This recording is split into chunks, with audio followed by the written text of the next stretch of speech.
Jason Cilia from Melbourne, Australia. Fuck Melbourne, how you going, mate, Fat Eagle?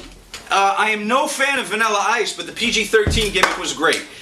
Isn't it interesting now that in 2008 the WWE's biggest babyface, John Cena, and biggest seller of merchandise is basically a watered-down version of JC Ice and Wolfie D, and Jerry Lawler sits every Monday night. I wonder if he ever thinks about this. Of course. You know what? How can he? How can he not? I mean, honestly.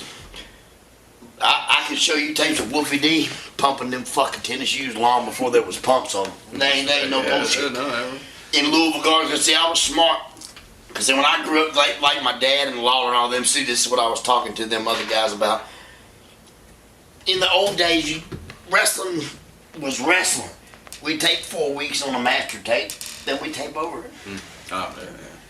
We don't have none of the 70s and 80s shit of Memphis. If you didn't tape it at your house when you had a beta and switched over to video, you don't have it. Right.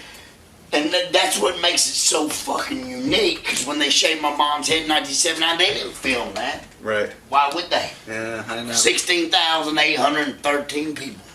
It's the most you can put in the Mid-South Coliseum without the fire marshal shutting you down. Yeah. Bought a ticket to watch my mama shave her head. Yeah. And we gave it to him. But we gave it to him because the goddamn, you couldn't put another person in the bill. Yeah. And that's what our wrestling world is today. Jimmy James. Jimmy James. Here we go. Sounds like a wrestler. Jamie, you and Wolfie, PG-13, you were the pioneers of the hip-hop gimmicks. Now, why do you think it is that you guys never made the millions or made it as big in the wrestling business as teams like the Public Enemy, Too Cool, or even, WWE's Well, you picked two of the wrong teams for me, brother. I'm finna get all over them motherfuckers. What the fuck's up with that? Go get him. Go get him. What's his name? That was Jimmy James. Jimmy James. I'll put this to you bluntly and motherfucking real. Public Enemy, dead. Both the motherfuckers, dead. Where'd he get the gimmick? Me and Wolf. John Cena? No.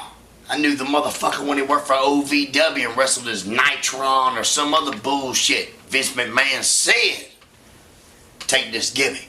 But he put it on Brian Christopher and Scotty Too Hotty first, Too Cool.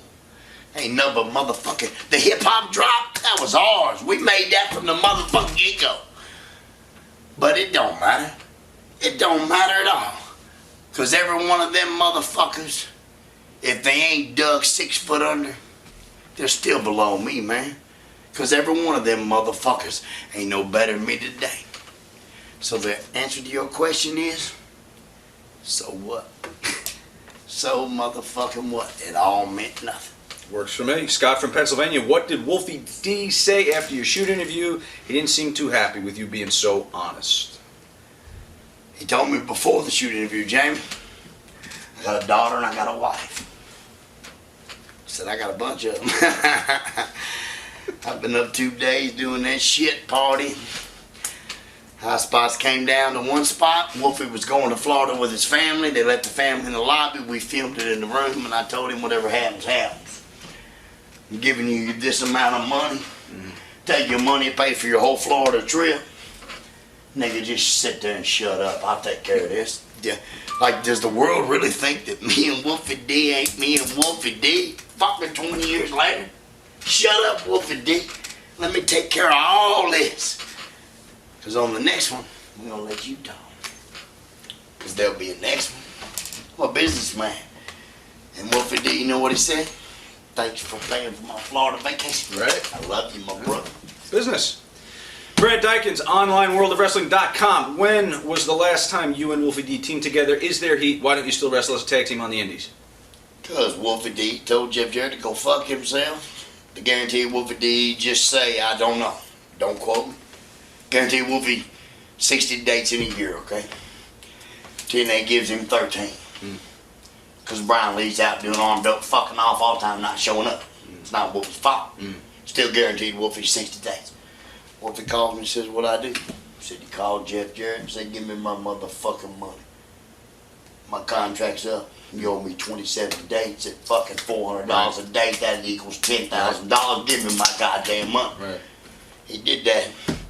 Jeff played the old Goddamn, brother, can't believe you do me that way. Fuck you, give me my money. It's 12 years later.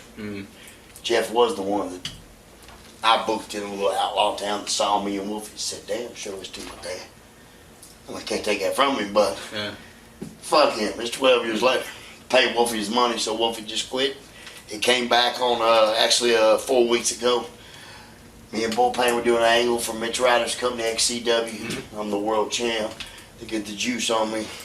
Boom, boom, boom. I bring in Wolfie D and Bill Dundee. It's goddamn ass-kicking time. We have a Legends show. Legends Louisville. We've been running a year. This Armory, it was good. We turned them away, and it was Wolfie D and Jamie Dundee and Bill Dundee versus Bullpain and Chris Michaels. Well, there you go.